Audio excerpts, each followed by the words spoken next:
Hey everybody, it's Jason Blaha here, and it's time for part 2 of the Q&As, so let's go ahead and knock this out. Alright, first question. Does progressive overload even work after noob games? You said in a recent video that going from curling 10-pound dumbbells to 40-pound dumbbells should give you bigger arms. I see 14-inch arms regularly curling 50-plus pound dumbbells. It seems drugs are the only things that pack on muscle after years of training. All right, brother, there's some truth to your statement in the sense that after years of training, the only thing that's going to pack on significant amounts of muscle is going to be drugs. That's absolutely true. Every year that you train, you're going to see diminished returns. What I mean by diminished returns, if you trained and got most of the gains you could have gotten a year, doesn't have to be all of them, just a good chunk. Like you got at least 80% of what you could have gained at the most optimal or maximum amount. You know that 100%, let's say you got 80 or 90% of what that potential 100% is, you're probably going to see 50% or less gains the following year. So if you gained X amounts of muscle in year one, you're probably going to gain half or less, sometimes a bit less than half the next year. The year after that, again, cut it in half again. And it's normal. You see diminished returns, and that's actually a perfect diminished return that we see. Like it's actually plottable on charts. If you were to study 20 people's gains, you would see the same basic pattern established. So you don't pack on tons of muscle. But as far as the other thing goes, the thing is, these guys who are doing these 40-pound dumbbells with 15-inch arms, they're probably doing cheat curls. And like you said, with bad form. And that's the thing to remember. When it comes to progressive overload, I don't think we can overlook the fact that we're talking about with the same form. So when you start cheat curling, it's hard to say how much cheating and how much English you're putting on it when you swing the weight up. So if it's not a strict curl, we don't really know if you're increasing overload by how much. Meaning you might go from a 20-pound dumbbell to a 40, but if you're cheating 20% more, you didn't double, you only increased the load by about 80%. So it's really hard to judge that. And just like someone else had asked me the other day in a comment about, progressive overload, what about the guys who they start arching further on their bench press and they grip it wider and wider to get the range of motion down to add more to the max? They're having progressive overload. They're not.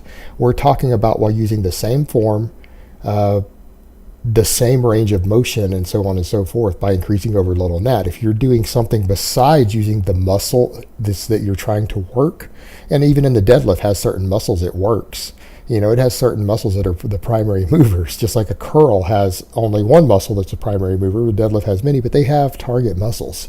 When you start removing that muscle being the primary mover by using cheating or by reducing range of motion so that those muscles do less work with the same weight, increasing weight by doing it that way isn't progressive overload anymore. It's using cheating technique or range of motion to lift more weight. It's not the same thing. Progressive overload is actually loading the muscles themselves with more work. So you have to understand the difference. So I do know what you're talking about with these guys with small arms who are curling 40-pound dumbbells with bad form. Those same guys would probably be better off if they tightened up their form a little bit and dropped down to 25s or 30s. And it's not because I think lightweights build better muscle. I think that for an isolation movement, if you're going to bother to do an isolation movement, you're probably going to get better development if you actually use good form and use the actual target muscle to lift at least 90% of the weight. Just throwing it out there, you're probably going to get a little better results if you do that. Just saying. But progressive overload still works. But what you're going to notice as you get more and more advanced, you progress less on your overload also. There's a direct proportion there between that and the reduced gains on muscle. Look at the strength curve. It's the same way. If you added 200 pounds to your bench press in the first year, odds are you're only going to add 100 in the second year at most. And then the following year, you'll be lucky to get 50. And it's all just diminished returns, and that's just the nature of the game. We have to live with it. That's, again, why people end up going to drugs, because they do things that we can't do otherwise. They give us shortcuts. They give us a curve. They give us an edge. And if they didn't do that and they weren't so fantastic at doing it, no one would bother to use them and deal with the side effects, the cost, and the risk, right? It makes sense. All right, next question. Jason, if you had to pick one, which would lend more to strength and aesthetics, the pull-up or the bent-over row? Thanks kindly, as always. Good question. I love both. The question becomes, though, which is better for strength and aesthetics? Well, that's a tricky question because strength is a relative term. They're both equal for strength, but if you mean full body power, the row is probably going to be a little bit better. When it comes to aesthetics, chin-ups and pull-ups are going to be slightly better. And it's because of what people consider to be aesthetics versus what we're talking about with full body power. Now, if you're doing a bunch of deadlifts, the full body power benefits from rows might be dramatically diminished, and you might be better off just doing a chin-up or a pull-up, because the extra power that you get from the rows comes from the fact that they work the traps more, they work the thoracic erectors more, and they work the spinal erectors more. Those are definitely go muscles instead of show muscles, right? But they're going to give you a lot more power because they're both lat dominant exercises. They both use your biceps, brachialis, rear delts, most of your back, your lats. Those are all of the big movers in both of those sets of exercises, right? But the row lends itself more to those other secondary muscles as muscles that get worked very, very heavily during the exercise when compared to a pull-up or a chin-up. Pull-ups and chin-ups, conversely, tend to work the arms a little better. They also, for many guys, tend to work the rear delts just a little bit better. So you see where I'm going with this. What muscles are your show muscles? What muscles do people think of as aesthetic muscles? Biceps, brachialis, delts. Well, you're getting a little better delt development. Not a lot, arguably not more, depends on the person, but maybe a little more rear delt. Well, rear delt's going to give you a little more side aesthetics. But generally, aesthetics are thought of as how guys look from the front. That's mostly what the aesthetics world is concerned with. Well, chin-ups in particular, but pull-ups also, but definitely chin-ups. And that includes even for pull-ups when you do hammer grip pull-ups. There's good data showing that the parallel grip pull-ups actually work the biceps and brachialis better than most exercises out there. So again, chin-ups and pull-ups have the potential to be a better arm exercise than the rows are. Well, big arms. Even when you're in a t-shirt, a big brachialis tends to really, really stand out. So guys who are chasing aesthetics, if I had to pick only one, you put a gun to my one of my loved ones' head and say, if you have to tell people to do one of these, it has to be for aesthetics. You know, what's going to give them the most bang for their buck? I'm going to have to go with that. It's just, you know, if you could only do one. And I think both are great exercises. I think people who really want a good balance of strength and aesthetics should probably consider doing both.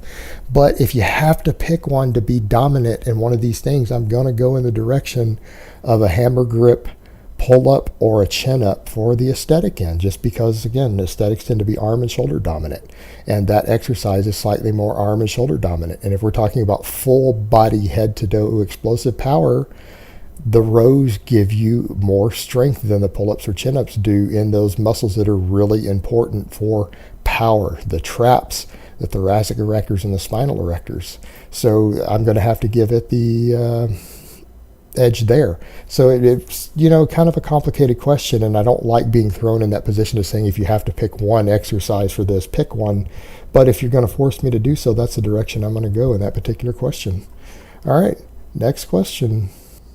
What about the leucine content and protein synthesis? If your protein intake is so low, then you won't reach the leucine threshold to stimulate protein synthesis, because you can eat 100 grams of protein without eating any meat at all, just from the byproducts of carbs and fats. Could you go into detail on this? I see a lot of people eating 300 or so grams a day. All right, let's go into this leucine stuff a little bit. This is something, I don't know, that almost needs its own video, but seriously, guys, all this leucine data out there, this is only being discussed in the bodybuilding world. Do you know why it's being discussed in the bodybuilding world? Because we have one public figure who is an employee of supplement companies who, by the way, has sued me over this while living abroad. And by the way, that same case would absolutely be thrown out of court in Texas, and the Texas courts would have fined that individual and made them pay me money for even filing the case, even after they threw it out, by the way. And yes, my lawyer said that here. But yeah, I live in a different country with different free speech laws. And so, yeah, this individual sued me over even saying that, but he works for supplement companies. No one outside of the bodybuilding world cares about Lane's research on all this leucine stuff. Yes, leucine is important for anabolic drive. Do we need to be taking huge amounts of leucine in order to reach it? No.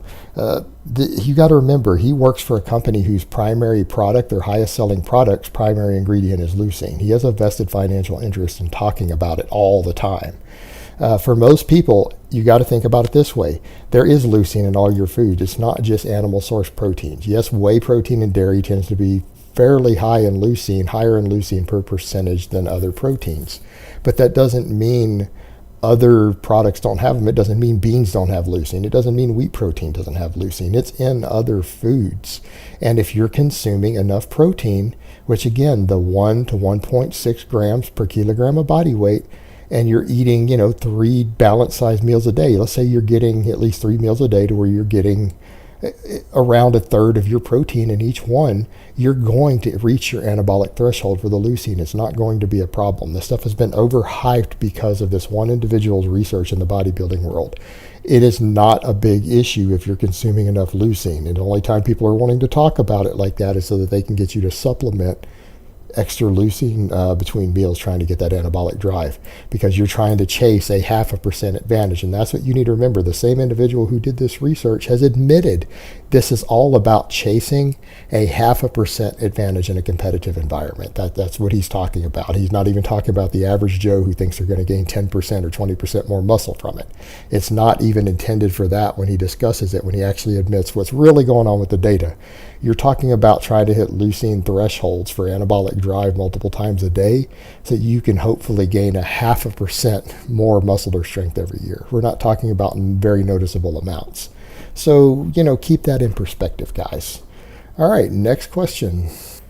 Regarding low testosterone. I've recently had my test levels taken at 150 nanograms per deciliter.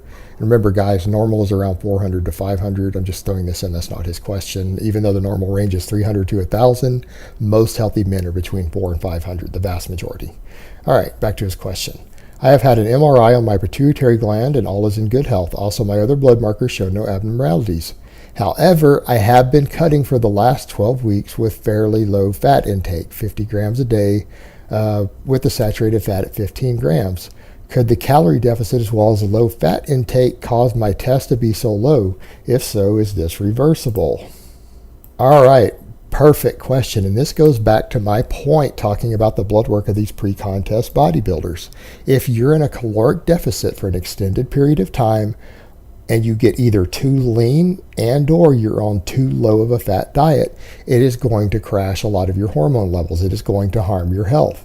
The person asking this question has learned this the hard way. They can't find anything else wrong with his body, but his testosterone levels are about a third of the normal healthy range for a young man. He's producing a third of the testosterone he should be producing. Why? Especially when his pituitary gland is okay and assuming his testicles are okay, because he starved himself.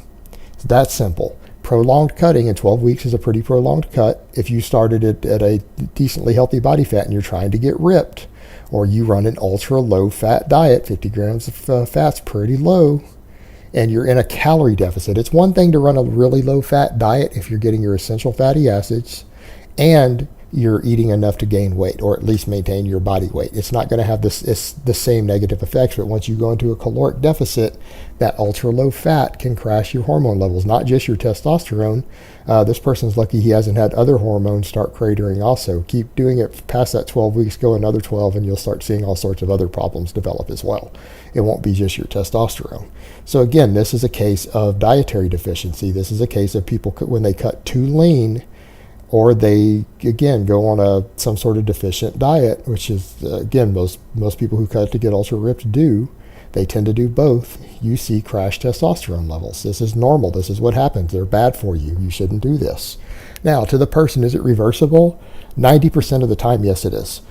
Maybe 1 in 10, it might not be. There have been guys who've done contest preps who've had to go on TRT. In fact, if you guys remember, Mark Lobliner talked about that in a video, that one of his guys who they came to him, who another coach had prepped, they ran his dietary fat too low for too long, and he had to go on TRT. His levels didn't return to normal. But most guys, it will. What you need to do, you need to bulk back up.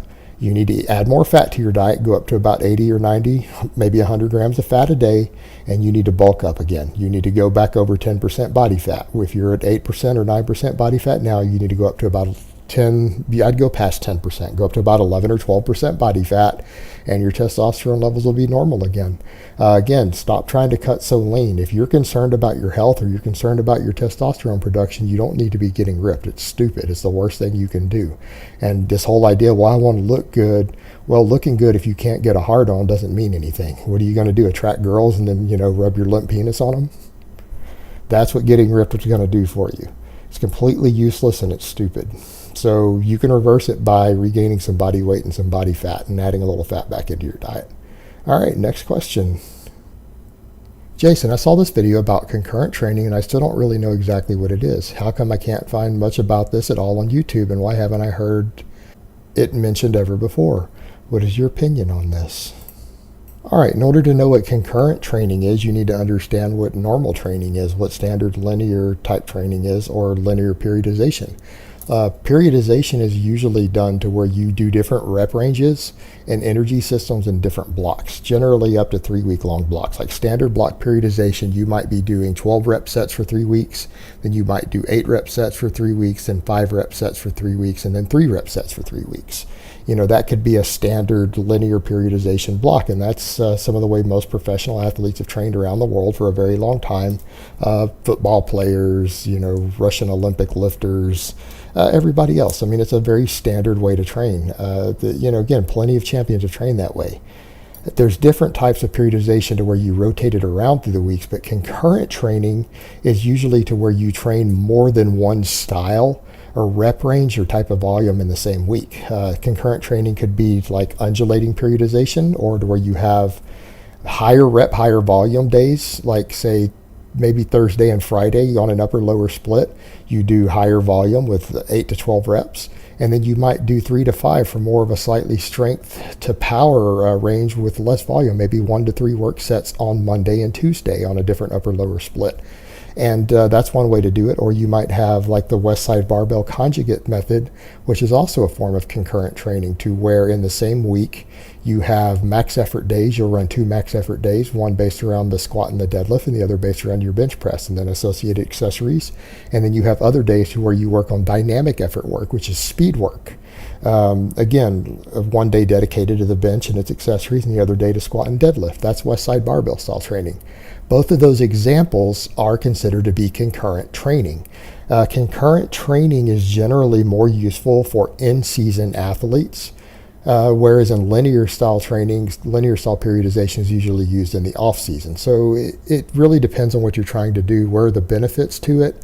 Athletes who need to maintain multiple performance endeavors at the same time, meaning things that they've peaked in the past and run through different blocks and phases, they need to maintain them all together without progressing necessarily as fast on them. Now, people would argue like West Side Barbell that they still progress, and they do, but their point is they want their guys to be able to do a powerlifting meet with 1 week notice at any point in the year, so that they can peak and be ready 1 week out at any point to jump immediately into a meet. So they run a concurrent style training so that they're always basically in meet prep. So that's one example of why they do it, even though they do it year round. But generally, concurrent training should be, I feel, is best used for in-season athletes or in the middle of their competitive season. And if you want to make better progress through the year, I think block-style periodization usually lends itself to better progress over time. So hopefully that clarifies what's going on there. All right, guys, but that's really all I have to say on that today. I hope it's been informative, and I will talk to you guys next time. Hey everybody, it's Jason Blaha here, and once again it is time for the Q&As, and as usual I'm going to try to do 2 parts on this and then get a separate Gear Talk Q&A up for you guys later. So let's go ahead and get this started. First question. Hi Jason, I drink a lot of coffee, and I found out there are even some days where I go over the recommended daily intake of caffeine over 400 milligrams. Could this have some negative impacts? All right, that's a good question. And as far as coffee goes, coffee is one of those things that you need to consider that there are both positives and negatives to health for. It's one of those food sources that some people think is horrible, some people think is wonderful, and the truth is it's somewhere in between. Quick cliff notes, the health benefits of coffee: it has antioxidants in it, a fair amount. Coffee intake has been absolutely linked with improving insulin resistance. It has been linked with reducing diabetes rates by up to 70% in people who drink at least 4 strong cups of black coffee every day. Obviously, if you're putting sugar and creamer with trans fats and stuff in it, and most creamers have trans fats, by the way, if you read the label, you're going to offset those benefits. The negatives is that for people who are prone to anxiety, the caffeine in it can cause anxiety problems. People who have heart issues, you can have potential heart issues from it. So what I would say as far as this goes, you build a tolerance to caffeine over time to where if you take caffeine repeatedly for months and years on end, you start to develop a tolerance. And if you're, a lot of times people have to drink a lot of coffee because they have a high tolerance to the caffeine. What I would say is the excessive amount, that 400 milligrams assumes you haven't built a high tolerance to coffee. Beyond that, it comes down to the individual person. What I would say is that if you're drinking so much coffee that you're getting jitters, or you're feeling anxiety of any type and you're prone to anxiety, then you probably need to back your coffee down. And for people who suffer from any sort of anxiety disorder, they're going to need to limit their caffeine intake anyways, because they can largely contribute to that because it's a stimulant. But for people who are not getting any anxiety, they don't get elevated heart rate, they don't get heart palpitations, anxiety attacks, anything like that, you're not consuming enough caffeine from your coffee for it to be a problem. And that's what you need to base it upon. So again, if you're drinking, whatever, 600 milligrams of caffeine from coffee every day, but you're not suffering any of those negative effects and you've been doing this for a while, odds are that you have a high enough tolerance to caffeine that you're just simply not suffering negative effects, and it's probably fine. Proceed. And remember, coffee actually has a lot of health benefits. But again, the negatives to coffee come to people who are prone to anxiety disorders or who have any sort of heart condition. If you have any sort of heart condition, unfortunately, caffeinated coffee is probably completely out for you anyways. Bad idea. Your doctor's going to tell you the same thing. All right, next question. Jason, is splitting wood with a 12-pound splitting maul a good full body workout? I love to split wood pretty much on a daily basis and was wondering if this is a good exercise for strength and conditioning. Thanks. Love the channel. No, splitting wood is great. I used to do it every day after school for about 20 minutes every single day when we lived in a colder place up in the mountains when I was in high school for 3.5 years. And I found it to be a fantastic form of conditioning work. And if I ever move to a colder place again, then obviously I'll go back to doing that. As far as it being a workout, no, I wouldn't call it a workout. A workout is generally planned training, planned progression where you can affect overload. Splitting wood like that is just like swinging a hammer at a tire that you see people doing. It falls under the area of GPP, which is general physical preparedness. Now, is splitting wood with a big heavy maul a great form of general physical preparedness, particularly for the upper body? Yes, absolutely. I think it's fantastic for people who want to get into shape. It'll save you a lot of money on a big hydraulic log splitter if you live in a cold place where you need to have firewood. But again, that's not everybody out there. But if that's you, yes, splitting wood every day, fantastic form of GPP work, and I think it's one of the best out there because it serves multiple purposes. It helps obviously keep your house warm or whatever you do with wood. A lot of people do campfires and stuff outside, like doing outside cooking and stuff even on the weekends at their home, out in a pit in their backyard. So there's a lot of uses for firewood like that, not just keeping your house warm. So it's a great form of very practical general physical preparedness. And that's the thing that people need to realize. A lot of the best general physical preparedness out there that coaches use for various strength athletes is actually just practical manual labor. Swinging a hammer, swinging an axe, baling hay. That's what you see out here in Texas, is another practical form of GPP that you see tons of out in the country. And that's one of the reasons all these country boys do so well oftentimes in football from these smaller towns in Texas, is because they're out there baling hay and building fences. They're doing general physical preparedness in the form of manual labor that actually builds up their overall strength and strength conditioning. Again, you stack bales of hay for 2 hours straight on a trailer, and these bales weigh 80 pounds a piece that you're having to put up sometimes over your head. It's going to build up a lot of strength stamina. Same thing with driving fence posts, driving T-posts out on a ranch all day long is actually pretty hard labor. So a lot of little ranch work like that, or busy work that people think of out in country areas, is actually some of the best GPP you're going to find. And a lot of it, again, you can actually turn it into something practical and useful. In fact, a lot of the younger guys out there go bale hay for GPP work and then get paid to do it. So sometimes these little practical things that people do for GPP that you can go do a couple times a week and make money doing. In fact, if you're a younger guy, you like splitting wood, you might find some of your neighbors will pay you a little bit of money to split their firewood so you can get the best of both worlds. Just throwing it out there for you younger guys on a budget. Splitting wood, shoveling snow, things like that can be part of your GPP work. Again, there's a reason sometimes some manual laborers that you meet are bigger and stronger than guys you know who lift weights because they've been doing it a long time. Consistency is everything. All right, next question. What is the expected ratio of muscle to fat gain? I recently gained 25 pounds in 2 months. According to the calipers, it was 14 pounds lean mass and 11 pounds of fat. Is that acceptable or poor diet? WADA banned, but legal things were used. All right, brother, 14 pounds of muscle gain in 2 months exceeds what we see even in studies on certain anabolics, and I have a pretty good idea of what you mean by legal things. Those things are going to be weaker than anabolics are. They're still going to help you, but they're going to be weaker than that. So your caliper readings are off, but that's okay because calipers are considered to be the single most inaccurate form of measuring changes in body composition, with DEXA scans being the most accurate. Yeah, 25 pounds in 2 months, even on drugs, probably too much, but I would say the ratio would be fine, other than your numbers are probably off. And there's also probably a lot of water weight gain there that you're not accounting for. But normally for anyone past the novice phase, it's generally going to be considered a fairly effective clean bulk if you gain them in a 1-to-1 ratio, meaning you gain 5 pounds of muscle and you gain 5 pounds of fat with it. That's considered a very effective clean bulk. And a lot of guys are like, well, can't you just gain muscle without fat? Yeah, but it's going to take you 4 times as long. It can totally be done, but there's a difference between taking 6 months for an intermediate to gain 5 pounds of muscle versus taking 2 years. That's the difference between being willing to gain that 5 or 6 pounds of body fat or not with it. So that's what it comes down to. How quickly do you want it? 6 months versus 2 years. It literally takes 3 to 4 times as long to gain muscle with no fat gain, unless you, or 1, have noob gains, 2, you've detrained extensively, or 3, you've gone on anabolic drugs. Those are your 3 exceptions. And outside of that, lean gains in any relatively quickly manner or any quick manner are pretty much a myth, so it's not going to happen. But as far as someone like you, I saw your photo, you're a pretty big guy already, so for you, you're well past your novice phase. So being able to gain them in a 1-to-1 ratio is perfectly acceptable, and that would be a perfectly acceptable clean bulk. And remember, at the end of the day, 5 pounds of fat doesn't take that long to diet off, so it's not that big of a deal. All right, next question. I've heard that vertical jump and athletic power in general is largely fixed by genetics and can't be changed to a significant degree other than losing lots of weight in the case of the vertical jump, or improving technique. Is this true? I'll say that it seems to be true for me. I hit a double body weight squat soon, and I'm still the same distance from touching the rim as the day before I started training. I know the squat isn't power specific training, but I would expect there to be some carryover.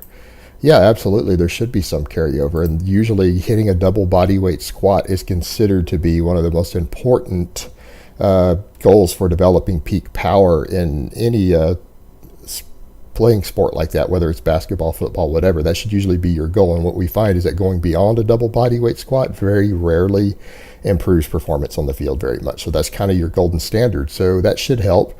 But I think in this case, you're probably gaining strength in the muscle mass, but you're not necessarily building more power doing it. So what I would recommend, now that you've developed that basic strength, and once you get to that double body weight squat, you're going to need to do more plyo boxes. You're going to need to do jumping on plyo boxes, both with just body weight as well as weighted vest. Maybe consider incorporating some jumping squats, and you need to start considering, because again, assuming you're really working on your vertical because you want to be good at basketball because you're talking about the rim, I would also consider doing dynamic effort work, first starting with chains and then work towards doing it with bands, because that band training with that overspeed eccentrics on a box squat combined with the plyo box jumping is probably going to develop your power more. And power is largely genetic, you're right, but all of these techniques should be able to add inches to your vertical leap. It's not completely genetically fixed. It's largely affected by genetics, but you can train your body to have more peak power so that you can get more explosiveness to jump higher on the vertical. These are all time-proven methods coaches have used. So now that you're getting close to that double body weight squat, your base strength is where you need it to be. You don't need to focus on increasing your max squat anymore. Now you need to focus on power. So that's going to be plyo box jumps, and rotate through on different days with those to where you're doing them with body weight for maximum jump height, and then you need to be doing them with a weighted vest on a lower box, and rotate through those either workout to workout or week to week. And you need to consider doing dynamic effort squatting, again, starting with chains and working up towards using bands for overspeed eccentrics on it. And that will help improve your speed and power also. The other thing you need to do is make sure those squats are all pause squats. All right, next question. Hey Jason, can you go more in depth on the role of metabolic fatigue has in strength and hypertrophy? I know once a person can't add more weight or reps, they basically stimulate most of the muscle growth, but when that becomes more difficult, everyone, the answer seems to be to add more volume. Yeah, let me put it in a nutshell for you. The metabolic fatigue generally has a twofold pathway through which it helps you build muscle mass. Number one, it exhausts all your stamina fibers and it forces you to start recruiting upper threshold fibers later into the sets and later into the workouts because of all the fatigue that you built up in the stamina fibers, and even a weight that's not quite heavy enough on the first few reps for you to recruit upper threshold fibers. Let's say, your 10 rep max, you probably don't hit any of those fibers on the first 3 to 5 reps. And then after that, because you're fatigued, you start to hit them. So it's just another method to get you to the same upper threshold fibers you would be hitting while doing 1 to 3 reps with really, really heavy weight. You're just taking more time to get there with a lighter weight by creating fatigue in your more stamina-oriented muscles so that they're not capable of lifting the weight anymore. So you're just getting it through a different pathway. The other thing with the more volume is the hormonal response. And I normally tell you guys transient hormone fluctuations, most of them don't affect muscle mass, but cortisol does. By increasing training volume, you increase stress hormones during your workout near the end, and we have found a strong correlation. Unlike with HGH and testosterone, we have found a strong correlation in all the meta-analysis that were done on this between cortisol elevation post-training and anabolic response and protein turnover later in the day. So what you're doing, creating those extra stress hormones, can create a larger anabolic response to the catabolic training stimulus you put in, as long as it's not so excessive that it can't recompensate for it. So the whole point there is that what you find is that when you can no longer increase the weight on the bar, you can no longer increase the reps. The reason people go to volume is then because it can go ahead and force those upper threshold fiber growth, as well as an additional catabolic response, which actually breaks down tissue proteins in a negative way during your training. And as long as it's kept within a reasonable amount that your body can recover from, it will go ahead and again increase protein synthesis afterwards so that you build more muscle mass. Now the thing is, of course, that has a limited application. That won't work forever either, but the idea is that when you undulate these things over time, so that once you've had to go to more volume for a few weeks, hopefully you will have built some muscle mass from it. Now that you've built muscle mass from it, you can go back to adding weight on the bar with the lower volume again. And that's what we've done with periodization, and that's why they found various forms of periodization work, and it's the most effective long-term approach to gaining muscle mass. So hopefully that clears that up for you. All right, next question. Would something like Tabata right after lifting weight still have the same negative effect on strength and size as HIIT does? Yes, absolutely. It has the potential to do so. Unfortunately, the research we're seeing more and more of being done on HIIT in general, and Tabata is a form of HIIT, is that HIIT can actually interfere with muscle growth. It can be a problem, but particularly doing mixed workout like that, again, immediately after your weight training, can cause some interference with your gains.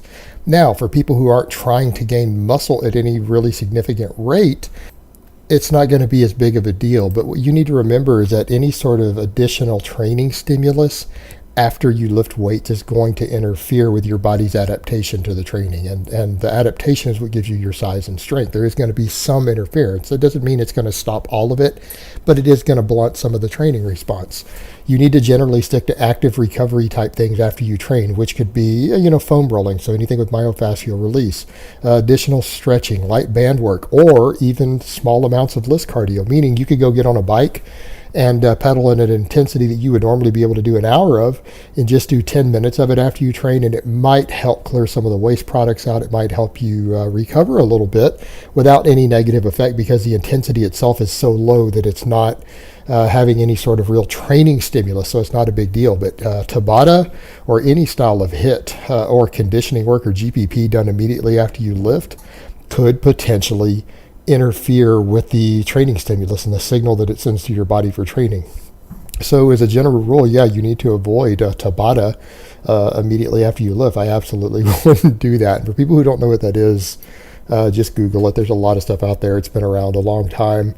But yeah, guys, stick to active recovery things only after you train, unless your goal is maximum fat loss. And if your goal is maximum fat loss, I would say low intensity or medium intensity cardio immediately after you lift would probably be your most effective means of adding extra calorie burn because, quite frankly, it has very, very little additional fatigue put upon the body. You have to remember you have a maximum recoverable amount of fatigue that you can subject your body to every day and every week, and that does get diminished when calories go down when you're trying to cut.